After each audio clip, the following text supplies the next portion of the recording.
What up, world? I'm Uncle Bill, and this is the Big Lumpy Couch. I'm joined on the couch, as always, by my co-host, Stimpaq. Boom. Have you ever wondered, who the fuck are these guys? Probably seen a couple episodes by now. You're wondering, who the heck are we? We're going to answer that question, bowl of questions style. Let's go. Cool. This is a game that I would force upon the house that me and Bill used to live in together. Usually it would be smaller gatherings, not parties. But when we had a couple like close friends over, I would just kind of instill this in the group of guys, let's do bowl of questions. Like instead of just, riffing off each other, let's like write a bunch of random questions down, pluck them out one at a time and just like have some free flowing conversations here. And from what I remember, it was some pretty good laughs and pretty cool stories and a couple fights, and then we all kissed and made up and had a drink about it afterwards. So I thought that it'd be fun to bring it onto the podcast. So we're going to Bill's got a list. I got an actual bowl, and we'll pluck about one at a time and see what kind of stories come up. All right. I got the first question then. We all know by now you're a music producer and you actually went to post-secondary education for music production. So our first question is, do you want to tell the people where you went to school? Yeah.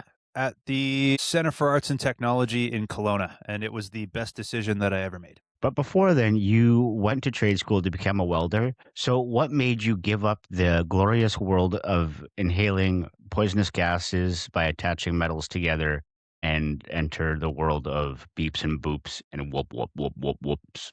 Short answer is I failed my test. So I'm not officially a welder on paper. I failed my final exam twice, and I failed a lot of the tests leading up to that. It was like the data was clear that this just wasn't a good fit.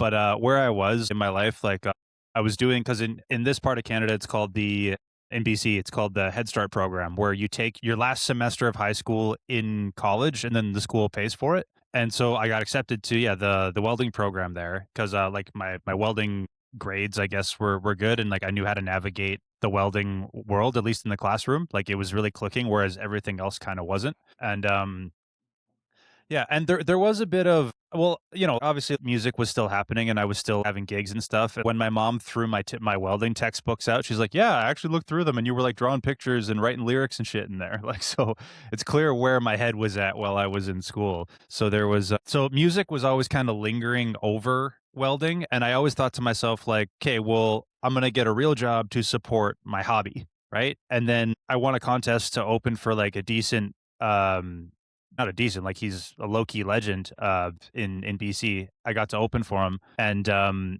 once I won that contest, my parents took me out to dinner, and they were just like, "Okay, well, like it's clear that you've shown us that like this is what you want to do. You've made decent money at it. You're passionate about it. It's all you want to do." So then they offered to put me through at Cato at the Center for Arts, and then I always said like, don't I have to get a real job to like support my dream and stuff like that? Well, no, you've got a shot here to make this like your full-time job, and like we're prepared to back that. And it was like it was super liberating that like I had my parents like on my side to go to school, and I met a bunch of people that were just like me, and I learned Ableton, I learned the scene, I learned everything that I know now through a bunch of awesome people, and I couldn't recommend the program more. Yeah, music was always kind of, the welding was here, but my whole peripheral was music. I was thinking about when I was like welding stuff, I'm thinking about beats and lyrics and songs I'm going to play the following night. And my head was definitely in the music, but like I just thought like, hey, got to be realistic, got to have a job to support my dream. But now I don't have to. Nice. And you know what was really liberating too, Bill? I don't think you were in BC at the time, the when I was going to welding school. But shortly after I failed and you came back, you're just, "Oh, you were in school? What were you in school for?" "Oh, I'm going for welding." You went, "You don't strike me as a tradesman." And that really landed. You wouldn't tell me that if you weren't feeling it. Like, and yeah, that really kind of brewed in my mind for a long time. Like you didn't hesitate at all. Like you kind of popped up. You're like, "You don't strike me as a tradesman." No, it was really fucking weird to me because, as I said in our last episode, when we were the gang of misfits, as you referred to us, we described you as frat boy slash classic Canadian. And I mean, I guess classic Canadian is kind of tradesy, but frat boy, nope, that's Not not so that's much. not blue that's not blue collar. And you didn't have very blue collar parents, so I was like, where the hell is this coming from? Yeah. Yeah, man. No, I just thought that like, well, I'm in high school and like the only thing that I seem to be good at is sticking metal together because, music's not going to happen, right? So I'm like, all right, fuck. I'll just throw my life into this. And the universe gave me feedback for that, saying like me and my teacher didn't get along. Me and a couple of my classmates got along, but no, like I can confidently say like I can weld, which is like the one thing that I could do, but I couldn't do the book stuff. And like I fucked up on a lot of my measuring and like the metallurgy and like all the technical stuff that came along with it, I was ass at. But if you give me a stick or if you give me a wire feed welder, I'm good. Like I can put your muffler back on. When did you first realize I was weird? Oh, it's probably when the first day I met you, you rolled up into the Dairy Queen and where did Jesse get this one from? And it was kind of funny because when we first met, I remember, I don't know if you've ever said this on the podcast, but you lied to your girlfriend at the time to hang out with me because our mutual friend JC was introduced you to this really cool guy, Bill. And so you're like, hey girlfriend, I gotta blow you off because buddy from out of town is coming in, and I haven't seen him in a while. And then it turns out that me and your girlfriend at the time were next door neighbors. Yeah. Okay, okay, okay, yeah, you can hang. And she's okay, at least tell me what his name is. And I said, it's Billy. And then there's only like two Billies in town. Is it this guy? And she had you on Facebook or whatever. Yeah, that's him. He goes, fuck you. He lives down the road. He is not from out of town. It's- yeah, it was good. I got in big shit for that. It was because I don't. There weren't serious plans. We were just scheduled to hang out like we always do. We hung out like 2 3 times a week, and I'm like, yeah, gotta get something else to do here. And if I don't pounce on this now, he's gonna take off. Um, who would you say that your biggest influence is when it comes to music? This is a hard one because I mean, like everybody, I'm not gonna pretend like I'm special, but like I'm pretty eclectic because of how much music just exists. I think it's hard to just tie yourself down to one style of music. Like I get it. Like if you're a country guy, like you're probably just gonna listen to country your entire life, or if you were raised on hip hop or metal or whatever. But with how much music there is, it's so hard, yeah, to just like, oh, I just like this and that's it. Biggest influence as of recently is probably J Dilla. Like a lot of hip hop producers, Dilla's a big influence for me because until I figured out who he was, not just who he was, just like what he was and like what he did, I didn't know that you could express yourself through rhythm, let alone through a drum pad. But you can. And that was super liberating for me. Like it's not just about like what sounds you pick, it's about where. It's not about what, it's about where. Where like right when you hear a J Dilla beat, and especially if you're a hip hop head, you're instantly going to know it's from him because of how he swings his drums and how he gets your head knocking. And I'm like, the core of who I am is when I recognize rhythm. Like my soul recognizes this bop before my brain does. For a song and it gets my body moving a certain way, I know that beat is like, that's me. It's part of my tribe. I've got like a list of just songs that I just like the rhythm of. When I found J Dilla, I'm like, oh shit! Like I didn't know that you could express yourself through rhythm, and it was super liberating. So like I got fucking Dilla's book up here. There was that I just dove down that rabbit hole, and I'm like, yeah, this is my guy. He's super inspiring. And then I'm gonna actually ask you a follow-up question. Is there anybody that made you think, if this guy can do it, I can do it? There is, but I can't think of it right now. Oh no, no, no, no. You, in a way, well, because usually when you hear shit like that, when you hear, well, if I can do it, you can do it. It's usually saying, well, I'm kind of slow and I learn slow, and I got this concept, and if I can do it, you can do it, kind of thing. I'm not saying that. When I dove into the world of Fatboy Slim, which is like, in my opinion, he's like the perfect blend of like rave music with a hip hop kind of approach and multi-genre like ingredients. Like he was like a big influence of just the cut 'em up DJ style of making music, where like his songs are just 14 different samples glued together. And when I really started to put his music under a microscope and been like, okay, well, like, what's he actually doing here? I'm like, okay, what he's doing is slicing and dicing his record collection and making collages out of it. And I'm like, if he could do that back in like the 80s and the 90s and it worked and it resonated with people and his gear and equipment was super clunky and like not state of the art at all from the research that I've done, then I can sure as hell do it with the technology that we have now with AI stem splitting and how clean you can get things. What the fuck is my excuse to not experiment like that? He's one of my favorite DJs and favorite producers. So, and yeah, his thing was just, I like the way this sounds. I'll blend it with this other thing that I like the way it sounds. And now you've got a hybrid. You've got your own thing. You were the alchemist that glued, or the welder that welded these two things together. And yeah. Full music alchemy. Oh, nice. I'm so glad that we get to do this one. What's the biggest difference between Ontario and BC other than snow? To fill the people in, me and Bill are both from similar parts in Ontario, and we both moved to the same spot in Vancouver Island. So we've spent a big part of our lives in Ontario and in BC. But I'm curious to see what you think the biggest difference is, other than like, oh, Ontario gets more snow and Vancouver Island, it never snows. Well, okay, see, now I gotta like preface this with the fact that like I've also lived in Sudbury and London, Ontario, and currently Windsor, Ontario. So I've lived in Northern Ontario and Southwestern Ontario, and those are two different Ontarios. Like when you're north of Toronto is a different Ontario than when you're south of Toronto. And so north of Toronto, it's like if the Berta guys had to spend half their life in the snow and ice. If you ever seen the show Letterkenny or Shoresy, that is an accurate and actually it's set in Sudbury, and that is an accurate depiction of what Northern Ontario is like. Especially that one episode where they like fight the French guy.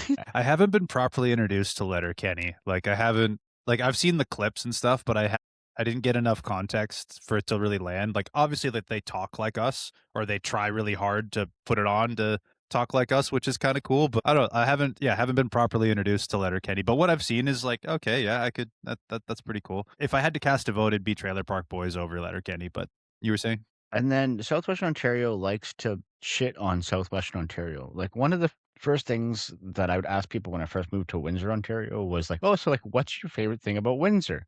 Now, for those that don't know, that's the Canadian city that borders Detroit. And people would often say Detroit. And it's like, "Well, that's Detroit at Windsor." And they're like, "Well, Windsor sucks." So there's nothing great about it. And that just baffles me when people hate on where they're from because like in BC, everybody loves to love BC. And even people like across Canada, when I tell them like, "Oh, I used to live in Vancouver Island," they're like, "And why did you leave?" Which is kind of funny because we always say there's a type that didn't leave. Like eventually, if you're from the island, you eventually need to leave the island.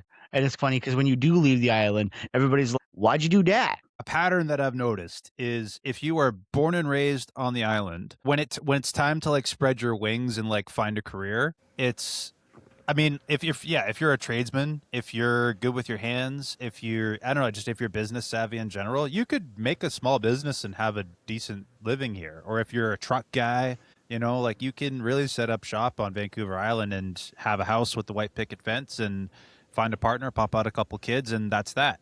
Like you can do that. But if that's not the roadmap that you want, like if it was kind of like, you know, me and you for example, and a lot of our friends, we got stuck because we didn't vibe with people like that, and that wasn't really our roadmap. So then a lot of them moved. I moved. You moved for other reasons, but I found that a lot of people moved, and then my guess is they're going to go out into the world. They're going to find their careers and find themselves and establish themselves, and then maybe down the road they're like, well, now let's buy a shack on Vancouver Island and chill, because there's a lot of people that just want to retire here and just spend their money, which is cool. But for the people in the middle, it's hard. Like it's obviously good to be like a kid and a teenager, adolescent on Vancouver Island. Like it was a fun ride. It was awesome. And then it's also good to be like old and to retire here. But I found that the middle part is like the middle phases of life is I don't know. It's a little shaky. As well as I find the more west you go, the more Canadian you get. We're very Americanized down here to the point where in Windsor, and I say it borders Detroit. The Detroit River is the only thing everybody here uses Fahrenheit and everything like that. It's like, bro, it's -40. Is it Celsius or Fahrenheit? It doesn't matter. It's cold as fuck. Well, no, when like I'll ask somebody like what the temperature is, and they'll be like, "Oh, it's 71." That's great. What's that in Canadian? Yeah, I think it's your turn. Why Stimpaq? What made you come up with that name, Stimpaq? Why Stimpaq? Let me see if I have the card up here. I don't know where it went. It was from a Yu-Gi-Oh card. I really want to go on record and clear the air here because anytime I've told people my DJ name, they immediately go to Fallout because I wasn't a Fallout guy, but I guess that there's a device in Fallout that's like an adrenaline shot, which is also cool because that's kind of what I want to do with my music too. Is like I want to give you a pack of stimulation, like my flavor of stimulation. I found the recipe and I want to show it to you, right? But so that's cool. So I want to clear the air and say like it was a Yu-Gi-Oh card that for some reason I was attached to back in the day. Like I like the artwork, what it was called. It just rolled off the tongue nice. Oh, I play Stimpaq. The card was like you have to. I think you lose 200 defense points, but you gain 700 attack points. So that was cool. And it was around the time I got my current job, and I was driving back to my old house, and I was thinking, I'm hey, well, I got a new location, new city, new job. Like, do I want to continue the project that I'm doing now, which was my last project, Montresor? Well, I'm kind of not writing music like that anymore. What I really hitched my wagon to was like melodic fantasy EDM for like gaming channels, and then like I would still get booked to play it that music out live. It was really pretty, really melodic, kind of future bassy Avicii stuff, which I'm still proud of, but I just don't write music like that anymore. And so I'm driving and I'm thinking, well, I got an opportunity here for a whole fresh start because like people are going to start asking, well, what's your project? What do you do? And I feel like I'd be almost embarrassed a little bit to be like, yeah, here's my project. This isn't really me. It used to be me, but you know? And so I thought, well, how about we just start fresh, clean slate? Let's just say our thank yous and I appreciate everybody who supported and listened to my last project, but it's time to cover up the field and start new. So I gave my discography to a fan that was really supportive throughout the whole way. I gave her my entire discography and I covered the playing field and started over. And then, okay, well, what's this new project going to be about? Okay, well, I want to figure out what my favorite parts of music are and be the common denominator of that. Figure out what sounds do I like? What groove do I like? What drum sounds do I like? What textures do I like? Now that I know all these new production techniques, like what does that say about this kind of musical story that I want to tell? And I just thought about like stimulation, getting I don't know, having to process the music. And I just out loud I said stimulation. So like what's part of that? I said stim. And then the second I said stim, the first thing that clicked into my head was pack, and that was the Yu-Gi-Oh card. And then I'm driving home and I'm like looking at someone's bumper and I'm like registering it. I'm just like, okay, well that's the best name I got so far. If nothing else better comes up, then that's going to be it. So I'm outside smoking one night in my new place. I'm starting my new job. I haven't even told anybody like what I want to do with music yet. And I started like writing some music one day. Yeah, you know what? Stimpaq it is. And I guess there's a few artists called Stimpaq with a CK already. So I'm like, well, how do I put like a little spin on that so it's mine? So then I said that yeah, like PAQ, and yeah, the rest is history. But it's from a Yu-Gi-Oh card. It's not from Fallout. People are gonna start thinking we're some sort of like big Yu-Gi-Oh nerds. I was. I still like Yu-Gi-Oh, but I'm a fucking Yugi boomer, I guess. But hey, fuck, Whatever the hell that means. it's fine. No, it's part of the deal. You want to, yeah, that's. I'm okay with it. I'm okay with it. We're good. Uncle Bill was just a name I got in high school from a friend I thought a long I time named ago. you Uncle Bill. That's the joke. Uncle Bill was a guy that used to substitute in my boxing class, and then my coach would go, "Okay, be nice for Uncle Bill, you guys." And then And I I'm like, found this out after I was like already doing like stand up for a yeah, year. Oh, by the way, Uncle Bill was like a real person. I gotta go on a side rant. Yeah, I gotta go on a side rant for just a second because it's about this, and this is a habit that I didn't know that I do.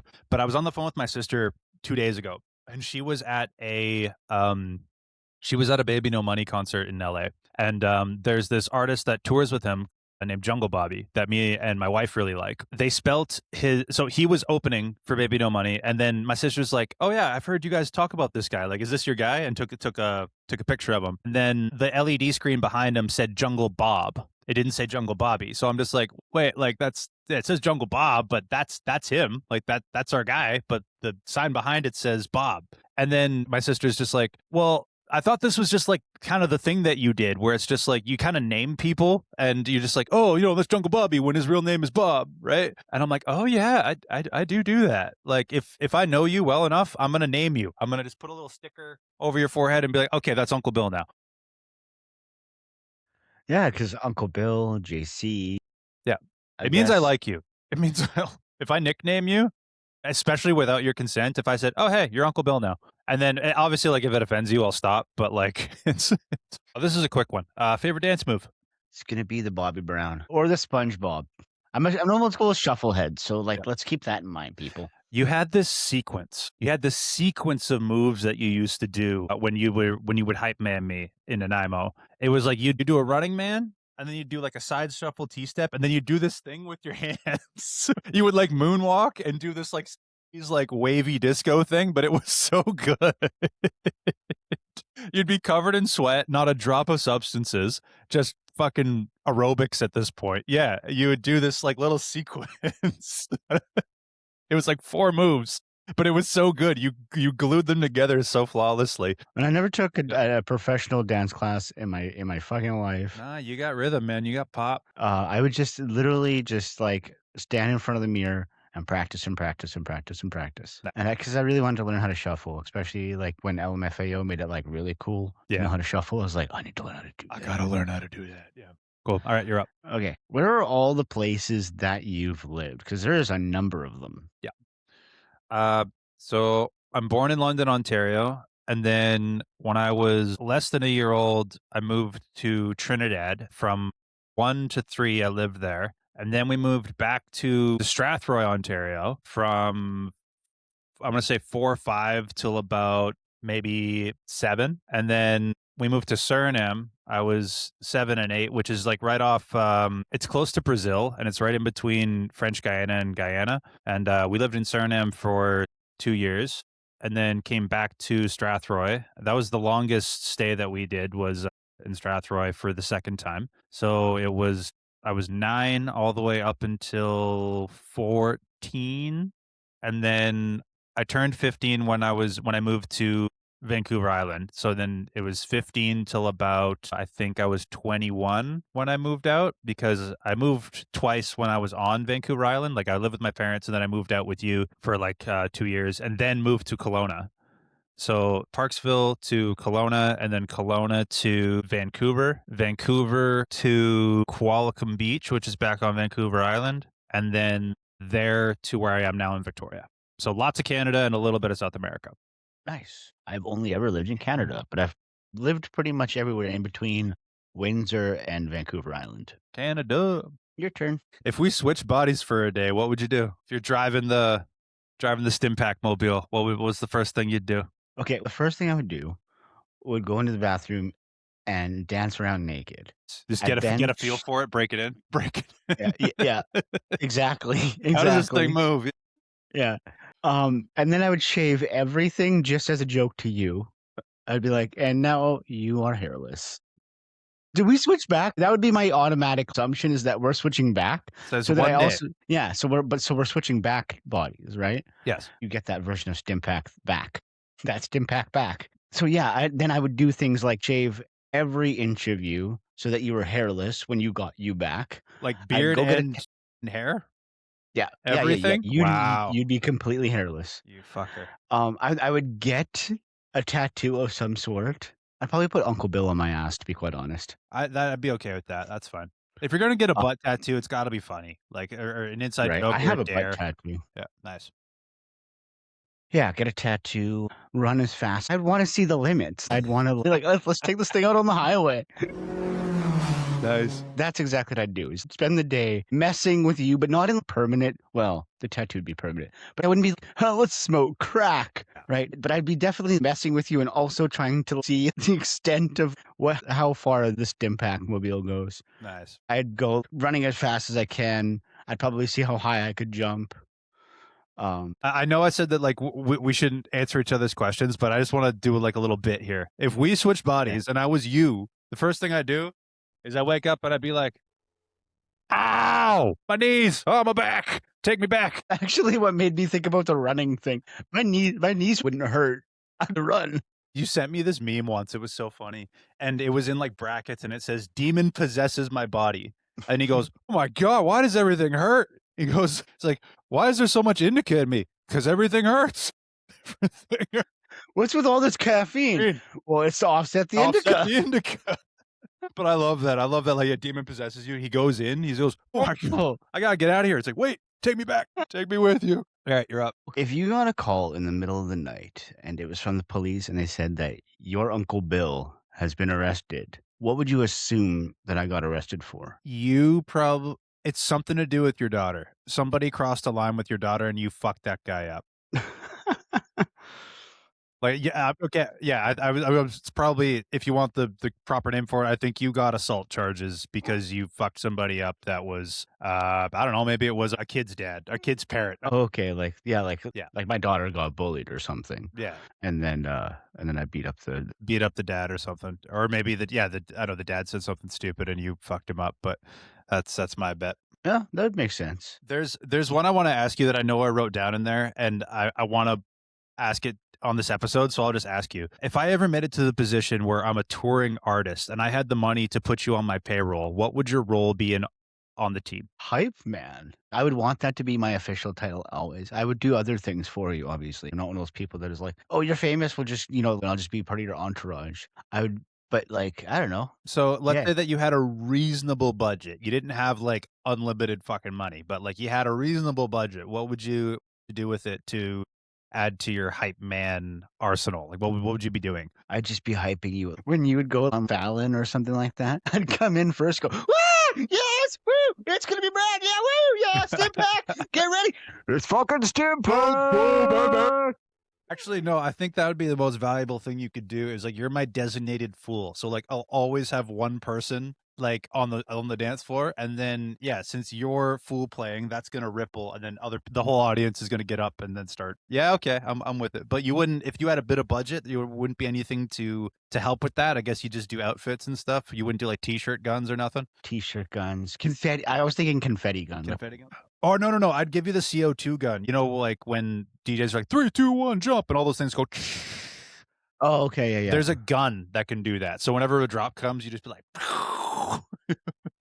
Yeah. I'd be dancing around, yeah. I'd probably be in, like, a big, like a mascot style, like, costume, Well, it's floating like around, doing, like, crowd surfing and I yeah, guess it'd you be could I'd I mean, like, it sucks because like, my last project, I had a mascot of a polar bear. So, like, you could, like, jump in a polar bear suit and do that. But now it's like now that it's a different project, it's like, I don't know, you could be a lightning bolt or something for, like, stimulation. You could be like, yeah. "Oh, there's Sparky. What's going down?" Sparky the Bolt. I like that. Cool. Your turn. You once described our high school group as your band of misfits. If we were a Disney Channel show, what show would we be? To be Disney Channel? It's not I was gonna say I Disney guess Channel's pretty limited, and it doesn't really fit our brand. we're not Disney, No, we're not PG, bro. No.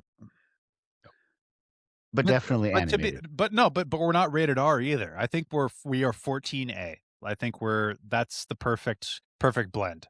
We weren't committing felonies or anything. We were just doing we're just doing we weren't breaking the law, just bending it a little bit. What show would we be? I'm thinking like Ed, and Eddie or something. But we were sharper than that. Like we actually had ideas, half-assed, half-baked ideas. 16. No, I'm not 16. We're not mall rats.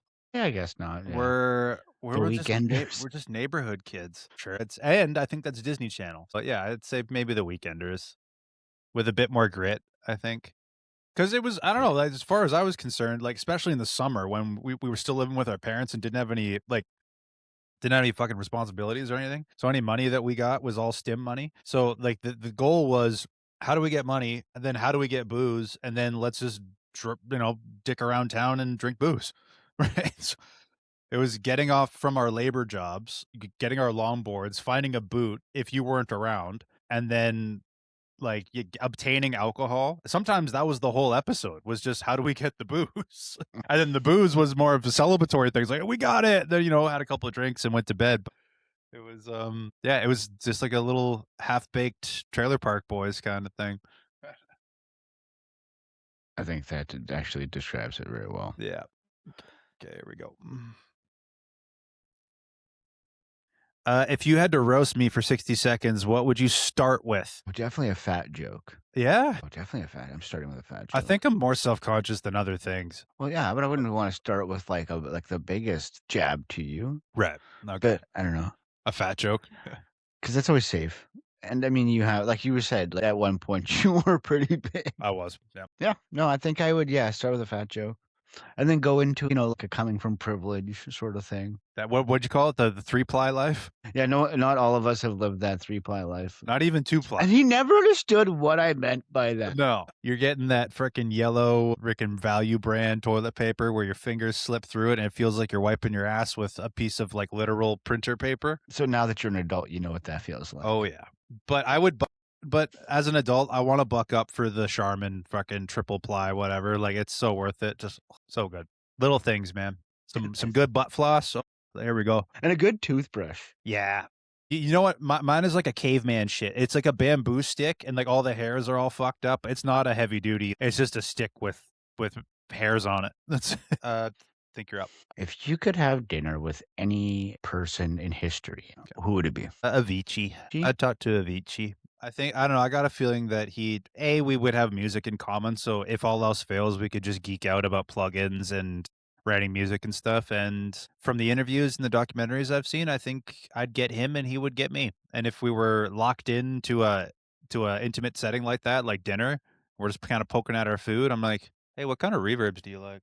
What k Okay, and if you could trade anybody that's alive currently Oh, for Avicii, who would it be? I that sucks. It doesn't have to I could give you anybody? A public figure of some sort. Throw someone under the bus. I'll give you JoJo Siwa if you give us Avicii back. Here you go. That's a good trade. It's not an even trade, but it's just like, "All right, here you go." JoJo Siwa. Yeah. Remember the days that, like, anybody would be like, "Oh, Justin Bieber."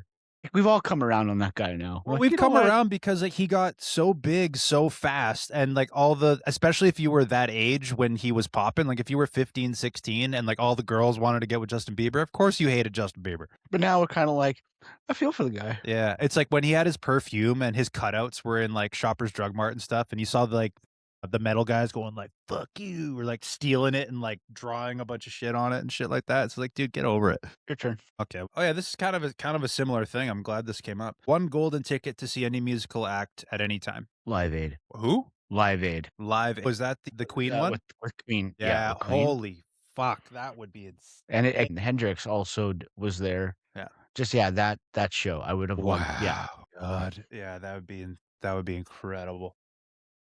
Yeah. Okay, so if I was a successful comedian and I would film in my, like, Netflix special and I could put you on the payroll, what would your position be? I'd be your go guy. I'd Your what? be the go guy. Well, I mean, you could just call me your personal assistant, but if you needed something at the drop of a hat, you're just like, "Oh, hey, man, like the rest of the team needs like 3 flats of water. Here's like $100, go get it." Boom. I'd go and get it. Like I would Oh, I just like be that yeah, answer. yeah. So I would be the guy that works probably the closest to you. Like I'd be like your right-hand man. All I do is just like whatever you need, I got you. Like I'm the go guy. That's it. So any little task, whether it's big or small, you're like, "Hey, I need you to fill out these Excel sheets and do all this and that." I'd fucking do that. Or if it's just like, "Oh shit, like my shirt's really wrinkled. Can you go down the block and get that clean for me?" Boom. Got it. What's your most irrational fear? And can you elaborate on what rational and irrational is? I kind of got confused with that. Okay, I'll explain it to you. So first thing, rational fears are things that make fucking sense, that would everybody is Like afraid of, spiders or like something. Yeah. sharks. Yeah. Or dying. Yeah, rational fears. Irrational fears are things that make, like, little to no sense to being afraid of. Clowns. Yeah. No, that makes sense. That makes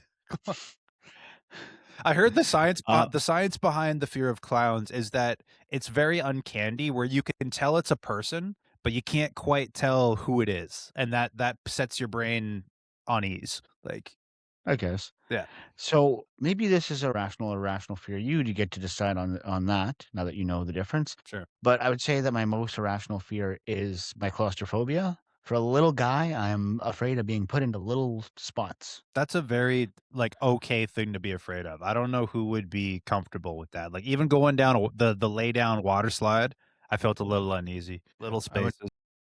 for an MRI once, and so they have to, Oh, like, put, like, this, like, mesh over your yeah. face and, like, pin you to the board, and I'm literally, like, tearing through this whole experience, and the text like, "Do you need a break?" I'm like, "No, just keep going." Yeah.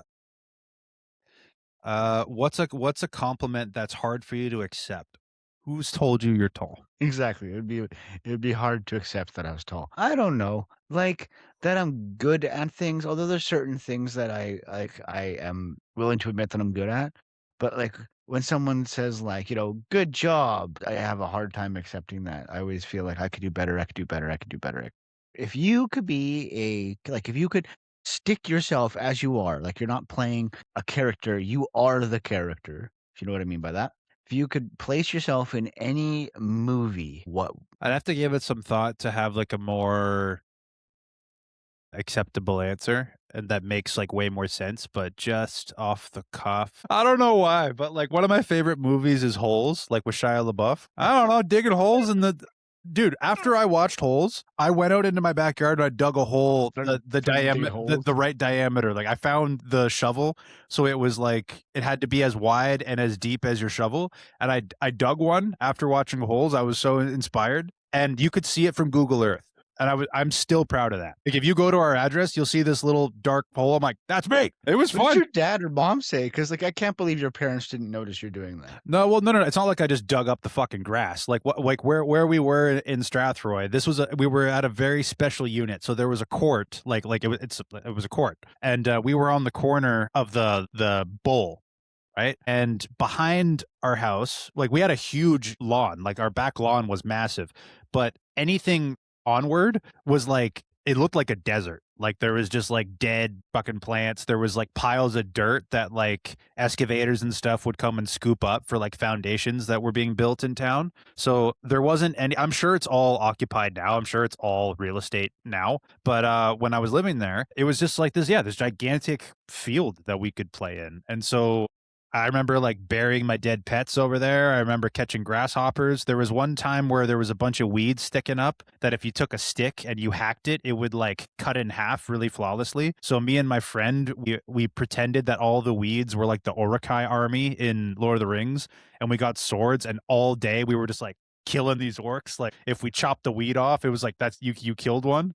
And there's one left. And we fucking ran over and we got it. It was an awesome day. And yeah, one of the days was I watched like because we were reading the book in school, as a lot of Canadians did, and I was just like, oh, I've seen the movie, so I don't really need to read the book because apparently it's very close to the book, except they made Stanley fat in the book, I guess, and yeah, I got a calling from the universe, and I'm just like, I wanna go dig a hole. That looks like fun. And so I got the shovel and I started I didn't do it all in one day, but, when the Google Earth did the sweep of our house, the hole was done. So yeah, I don't know, digging holes in the hot sun with a couple bad boys. I think that'd be fun for some reason. I don't know, it would scratch my brain really good. This is fun. If our friendship was a genre of music, what would it be? Ska. No. But I wanna say it'd be punk because, like, as you said, we always sort of bent the rules, right? Not break rules, but bent them. But also, we're not as, like, as angry as punk music needs you to be. So what's happy punk? I'm like, ska. no, okay, at face value, it didn't make much sense, but now that you explained it, that does kind of add up. Sublime? Like, you think of a Sublime song? I'm like, "Yeah, that's our life." I remember when we were going to Tofino and all that shit popped off. That was the first time I heard "What I Got" by Sublime, and so now whenever I hear it, I go back there. I'm like, oof. Everything. It was just a movie. It was almost like that song was a film score for what was going on. I would say, like, because when I was writing this question, I'm just like, I think it would be like a certain genre of folk, but you know that Rusted Root song, "Send Me on My Way," like from the car commercials and stuff, where it's just like, Yeah. "Don't it Yes. send me on my way."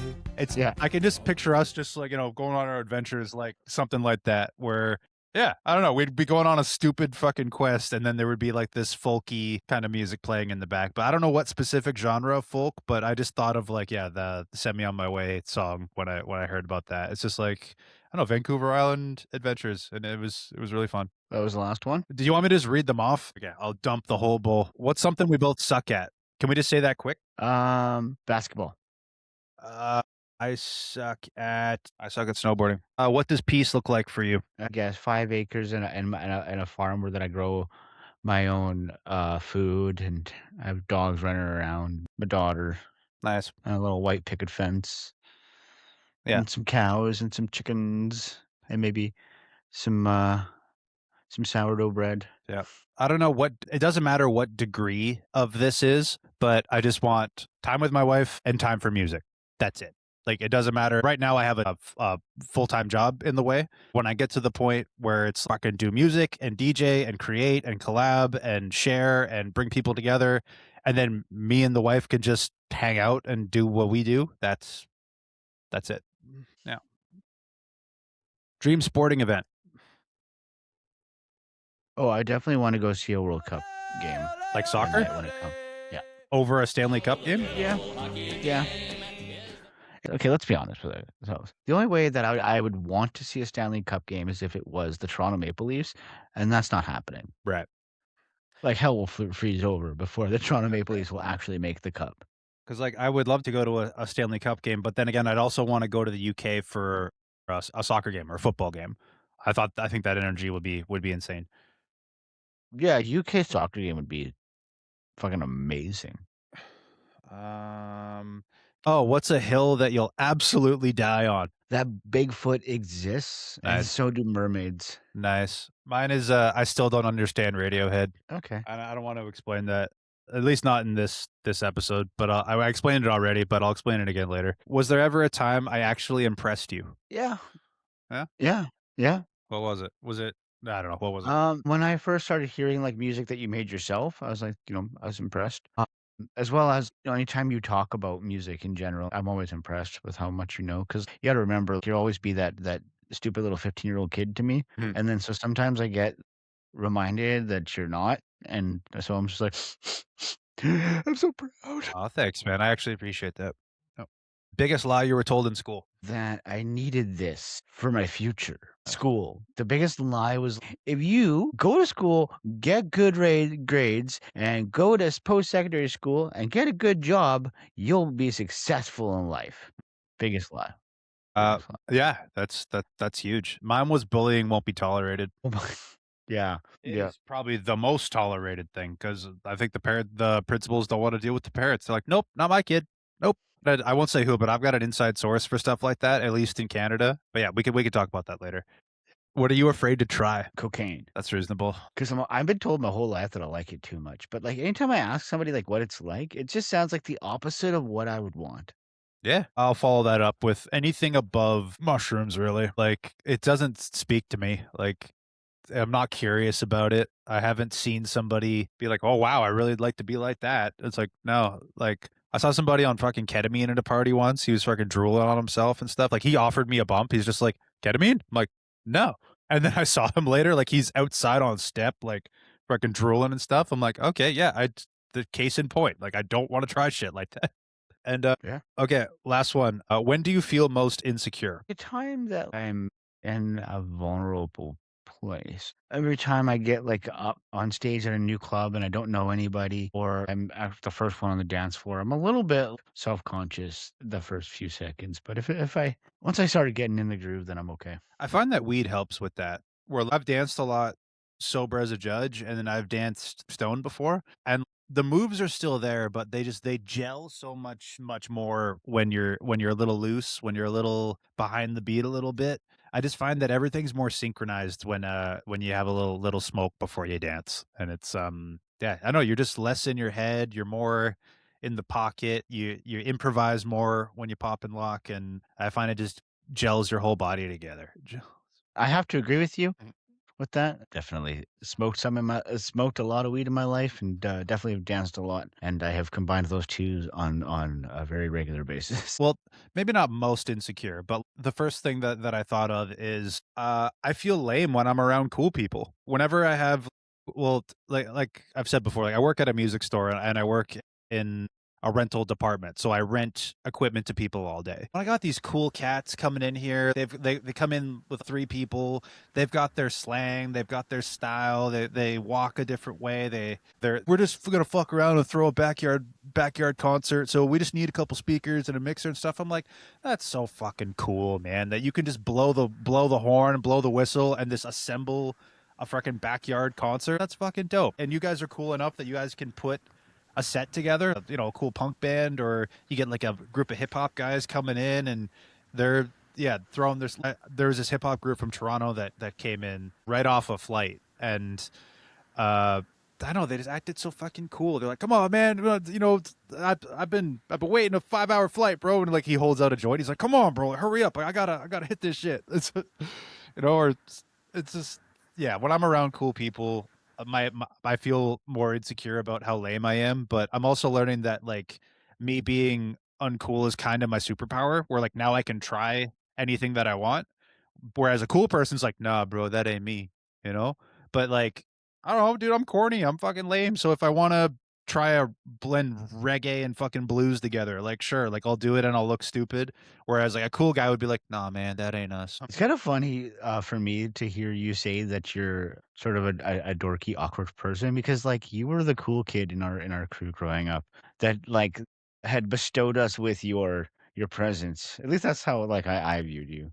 Why do you hang out with us? Why like you can hang out with the popular kids? No, that was all armor, bro. That was all. I feel lame, so I need to grab cool stuff and put it on me. Like, so I figured out what I thought was cool, and I grabbed that, and I put it on, and I'm just like, God, I'm so lame, but I wanna be cool. I want to be cool so bad, but that's not how you become cool. It's you gotta kind of accept who you are and own it and rock it and figure out the skin you're in, and that's pretty cool. It's in there, right? Yep, and I think that's the note that we're going to end it on for this week. But remember to tune in next week, and until then, have a good one, world. Hey, yo.